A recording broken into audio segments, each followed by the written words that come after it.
The air at Sunnyside Elementary crackled with an unusual tension, not with the innocent energy of children, but with secrets, whispers, accusations. The source? Principal Thompson. The hallways, usually filled with laughter and chatter, now buzzed with a different kind of energy. A man who went from respected leader to the center of a scandal. His once warm and welcoming demeanor now seemed shadowed by suspicion and doubt. His offense? A tangled web of deceit involving not one but two teachers. The relationships, once professional, had crossed boundaries, leading to a series of events that no one could have predicted. The situation spiraled, quickly, publicly, messily. The once orderly school environment descended into chaos, with rumors spreading like wildfire. It left the school reeling and exposed the dark underbelly of secrets and lies. The notice board, once filled with achievements and announcements, now displayed scandalous headlines. The story, however, started much earlier, long before the hushed whispers and pointed fingers. It began in the quiet moments, unnoticed by most. It began with stolen glances and late nights at school. The principal and the teachers, working late into the night, their interactions becoming more personal with each passing day. Principal Thompson, a man who wielded his power like a shield, began to blur the lines between professional and personal.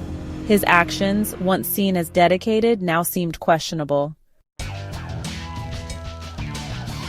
Principal Thompson, with his salt and pepper hair and easy charm, was a master manipulator.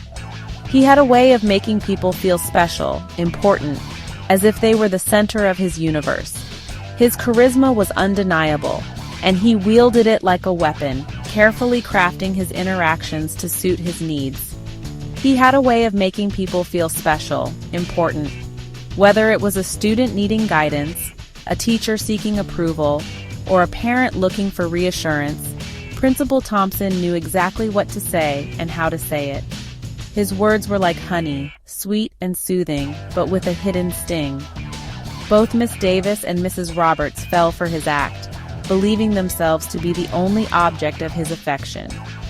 They were drawn to his confidence, his apparent understanding of their struggles, and his seemingly genuine interest in their lives. They saw in him a leader, a mentor, and perhaps even a friend. Miss Davis, known for her infectious laugh and dedication to her students, saw in Principal Thompson a kindred spirit, someone who understood the challenges and rewards of shaping young minds. She admired his ability to connect with students and staff alike, and she felt a deep sense of camaraderie with him. Mrs. Roberts, a woman of few words but immense talent, found in him a source of inspiration, someone who appreciated her artistic vision and encouraged her passions. She valued his feedback and felt that he truly understood her creative process. His praise was a rare and precious gift to her.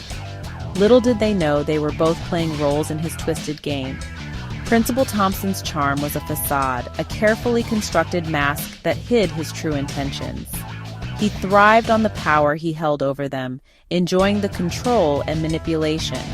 The players in his pretense were unaware of the true nature of the game they were caught in, each believing they were special, each unaware of the other's involvement.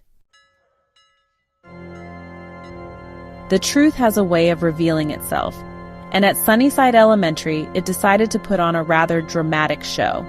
It all started with an innocuous email, an email meant for Miss Davis, mistakenly sent to Mrs. Roberts. The contents?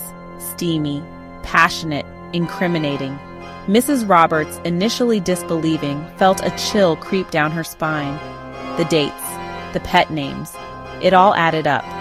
She confronted Miss Davis, the confrontation escalating from whispered accusations to raised voices, echoing through the empty hallway. The spectacle that ensued was nothing short of shocking. The courtyard, usually filled with the joyous screams of children, became a battleground. The confrontation between Miss Davis and Mrs. Roberts was fierce, fueled by betrayal and hurt. Tears were shed, insults were hurled, and then it happened. Hair pulling, scratches, gasps from onlookers who until that moment had only heard whispers of the scandal. The fight, witnessed by a group of stunned teachers, became the talk of the school. The whispers escalated into a roar. Principal Thompson's double life was out in the open. The school board, faced with a scandal of epic proportions, was forced to take action.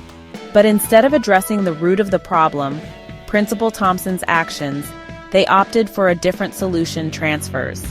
Miss Davis, heartbroken and humiliated, was transferred to a different school district altogether. Mrs. Roberts, disillusioned and angry, chose to leave Sunnyside Elementary and take a teaching position at a nearby community college. And Principal Thompson? He was reassigned to a different school, a move that felt more like a promotion than a punishment. Section 6. Privilege and lack of punishment. The lack of real consequences for Principal Thompson was a slap in the face to the entire Sunnyside community. The message was clear. Certain individuals, especially those in positions of power, are seemingly above the rules. His privilege, evident in the way the situation was handled, left a bitter taste in the mouths of many. It underscored the uncomfortable reality that accountability is often selective. The teachers, the supposed other women in this scenario, were punished for Principal Thompson's actions, their careers and reputations tarnished. He, on the other hand, emerged relatively unscathed, his privilege acting as a shield. Section 7. Ethical fallout. The ethical implications of the scandal were far-reaching. It shook the foundation of trust that had existed between the staff, the students, and the community. Teachers, once respected figures, were now objects of gossip. Parents questioned the judgment of the school board. The entire institution, once a symbol of stability and learning, was now tainted with the stain of scandal. The lack of transparency, the hushed tones, the whispers behind cupped hands. It all contributed to an atmosphere of unease. Section 8. Silent suffering. The students, caught in the crossfire of adult drama, were often overlooked. Their innocent minds struggled to comprehend the complexities of the situation. The sudden absence of their beloved teachers, the hushed conversations, the palpable tension in the air, it all took a toll. Their education was disrupted, their sense of security shaken. They became, in many ways, the silent sufferers of the scandal, their needs and feelings overshadowed by the adult-centric drama that unfolded around them. Section 9. Scars on Sunnyside Elementary. The scandal at Sunnyside Elementary left an indelible mark. It wasn't just an event. It was a series of revelations that shook the very foundation of the community. Parents, teachers, and students alike were caught in a whirlwind of emotions, ranging from disbelief to anger, and ultimately a profound sense of betrayal. It served as a harsh reminder that even in the seemingly idyllic setting of an elementary school, darkness can lurk. The playground, once filled with laughter, now stood as a silent witness to the events that unfolded. The overgrown grass and rusty equipment symbolized the neglect and the loss of innocence that the school suffered. That power can be abused. The principal's office, once a place of authority and guidance, now felt like a hollow shell. The scattered papers on the teacher's desk were remnants of a time when education and care were the primary focus, now overshadowed by the scandal. That secrets have a way of clawing their way into the light. The sunlight streaming through the dirty windows seemed to highlight the dust and decay, much like how the truth eventually came to light, revealing the hidden wrongdoings. The events of that year cast a long shadow. The sunset over the schoolyard with its long shadows mirrored the lingering effects of the scandal. The overgrown garden, once a place of beauty and learning, now stood as a testament to the neglect and the passage of time.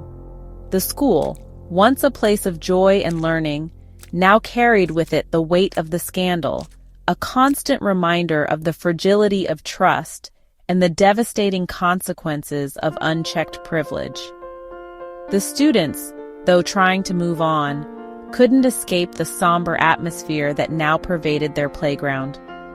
The faded announcements on the bulletin board were a stark contrast to the vibrant community that once thrived here. The scars of that tumultuous time would forever be etched in the halls of Sunnyside Elementary, a cautionary tale whispered from one generation of students to the next. The empty hallways and faded posters served as a constant reminder of the past, urging the community to never forget and to always strive for a better, more transparent future.